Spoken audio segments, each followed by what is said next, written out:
वो कह रहे हैं मर जाएंगे लेकिन वंदे मातरम नहीं गाएंगे।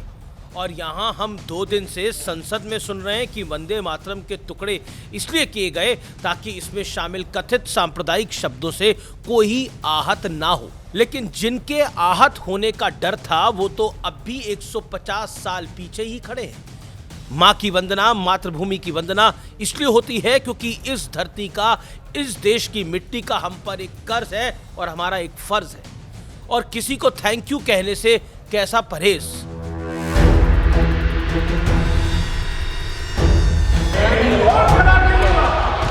आप बैठिए, आप बोल बैठिए प्लीज।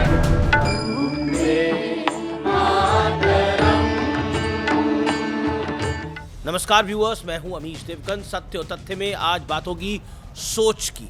एक सोच वो थी जिसकी वजह से वंदे मातरम का बंटवारा किया गया था, और एक सोच ये है जो अभी भी वही कहती है जो 150 साल पहले कहती थी, चाहे जो कर लो, राष्ट्रगीत हम अब भी नहीं गाएंगे। इनसे मिलिए, ये है नेशनल कॉन्फ्रेंस के सांसद आगा सैयद मेहंदी। ये लोकसभा में खड़े होकर बोल रहे हैं कि don't ask us to sing Vande Mataram, it's not possible. अब इनसे मिल लीजिए, ये है जमीयत उलेमा हिंद वाले अरशद मदनी। इन्होंने तो यहां तक कह दिया है कि हमें मर जाना स्वीकार है लेकिन अल्लाह के समकक्ष किसी को खड़ा करने की हरगिज़ हम इजाजत नहीं देंगे और ऐसा नहीं होने देंगे। देश के मुसलमानों की भावना का पूरा सम्मान है। जो वंदे मातरम नहीं गाना चाहते ये उनकी इच्छा हो सकती है। संविधान उन्हें अपना धर्म अपनी मर्जी के मुताबिक मानने का हक देता है। लेकिन ये सवाल तो बनता है कि 1937 में ऐसी क्या नौबत आ गई थी कि वंदे मातरम का बंटवारा कर दिया था? क्या इस बंटवारे से कोई संदेश देने की कोशिश की गई थी? पहले लोकसभा में प्रधानमंत्री नरेंद्र मोदी और फिर राज्यसभा में देश के गृह मंत्री अमित शाह ने भी इसी पॉइंट को स्ट्रेस देकर उठाया। सुनिए एक बार दोबारा से प्रधानमंत्री नरेंद्र मोदी और गृह मंत्री अमित शाह ने क्या कहा। तुष्टीकरण की राजनीति के दबाव में कांग्रेस वंदे मातरम के बंटवारे के लिए झुकी, इसलिए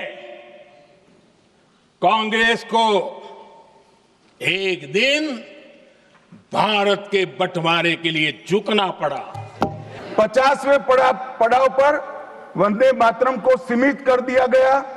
वहीं से तुष्टीकरण की शुरुआत हुई और वो तुष्टीकरण जाकर देश के विभाजन में मेरे जैसे कई लोगों का मानना है, कांग्रेस पार्टी को पसंद आए ना आए, अगर वंदे मातरम के तुष्टीकरण की नीति के तहत 2 टुकड़े न करते तो देश का बंटवारा नहीं होता और देश पूरा होता।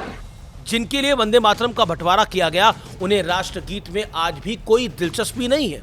यही वजह है कि प्रधानमंत्री और गृह मंत्री दोनों ने एक सुर में कहा, हमारे राष्ट्रगीत के बंटवारे के साथ ही देश में तुष्टीकरण की नींव पड़ गई, जिसकी वजह से आगे चलकर देश के टुकड़े हो गए, यानी भारत और पाकिस्तान का विभाजन हुआ। और ये बात सत्य और तथ्य है।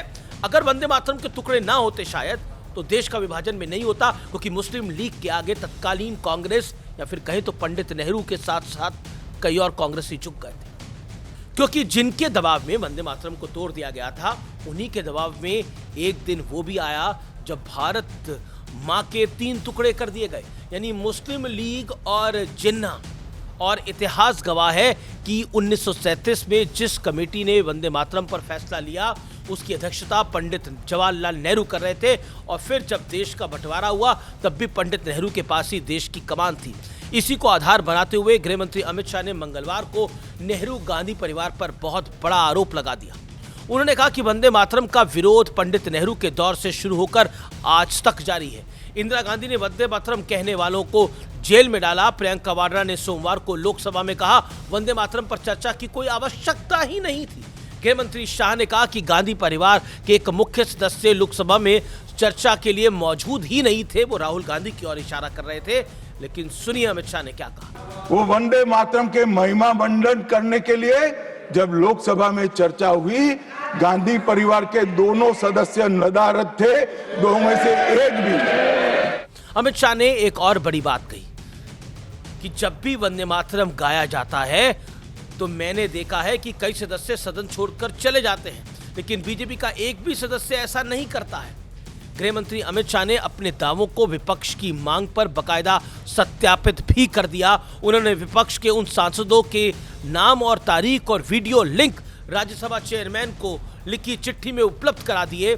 दर्शकों, दुनिया में शायद ही कोई दूसरा देश होगा जहां कोई राष्ट्रगान या फिर राष्ट्रगीत पर का ऐसा अपमान करने की बात सोचता भी हो और करता भी हो। राष्ट्रगान और राष्ट्रगीत के प्रति सम्मान की भावना जबरदस्ती पैदा नहीं कराई जा सकती। इसके लिए जज्बात दिल के अंदर आता है। बहरहाल सारी बातें एक तरफ और ये तथ्य एक तरफ कि इस देश का जितना नुकसान वोट बैंक पॉलिटिक्स या तुष्टीकरण ने आज तक किया है, उतना नुकसान शायद देश के दुश्मन भी नहीं कर पाए हैं।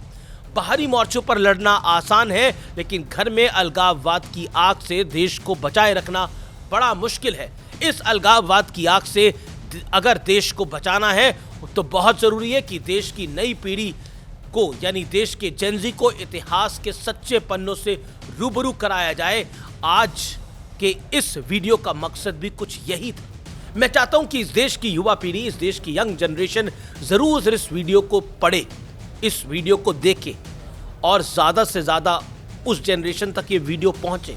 हमें बाहरी दुश्मनों से खतरा उतना बड़ा नहीं है, हमें पाकिस्तान से उतना बड़ा खतरा नहीं है जितना घर के अंदर बैठे दुश्मनों से है। वंदे मातरम को लेकर यह भावना है।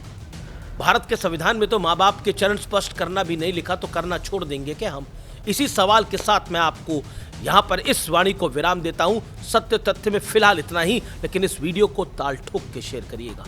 नमस्कार।